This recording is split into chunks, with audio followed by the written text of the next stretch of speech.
Every fear we carry has the same root. Not pain, not failure, not even death itself. What we fear most is the unknown. Think about it. Waiting for test results feels worse than hearing the result itself. Wondering if someone still loves you is harder than hearing no. Living in suspense eats at us more than the answer, even when the answer is bad. But here's the question. If fear of the unknown once protected us, is it now the very thing holding us back? For our ancestors, the unknown was simple. Anything you couldn't identify might kill you. If you saw movement in the grass, you didn't pause to analyze, you assumed predator and acted fast. That instinct saved lives, and it still runs your body today. It's why your heart races when your boss says, "We need to talk." Why you dread opening the email marked urgent. Why silence after a message feels worse than outright rejection. Your nervous system isn't built for nuance. It doesn't ask, "Is this really dangerous?" It only knows unknown equals threat. That's why certainty feels like oxygen. Even bad certainty. We'd rather hear it's over than live in limbo.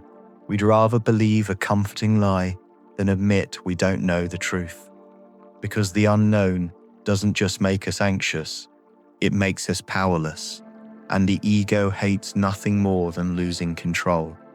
So we cling to answers, any answers, even ones that don't hold up, as long as they close the door. You can see this everywhere. You delay chasing a dream because you don't know if you'll succeed. You stay in the wrong relationship because at least it's familiar.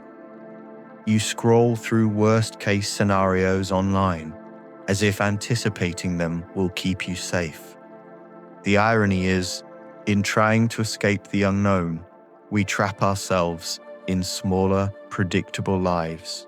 We avoid uncertainty, and in the process, avoid growth. At the core of all this sits the biggest unknown of all, death. Every culture has built stories around it. Religions promised afterlives.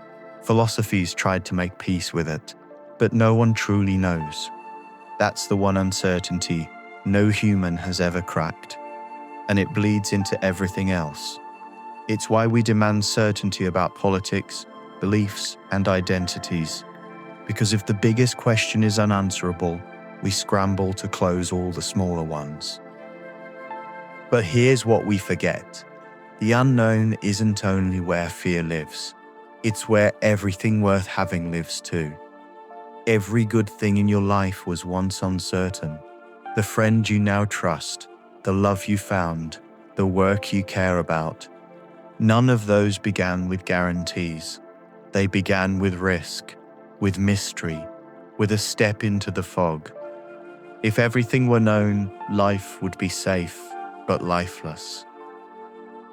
So the goal isn't to erase the unknown. It's to stop letting fear of it decide how small your life becomes. You'll never get rid of uncertainty, but you can step into it, send the message, even if you don't know the reply. Try the project, even if you don't know the outcome. Live with the fact that not every story has an ending, and not every question has an answer.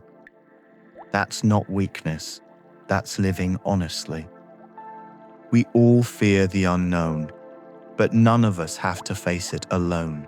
That's why this space exists, not to hand you easy answers, not to erase uncertainty, but to help us live inside it with honesty, courage, and each other.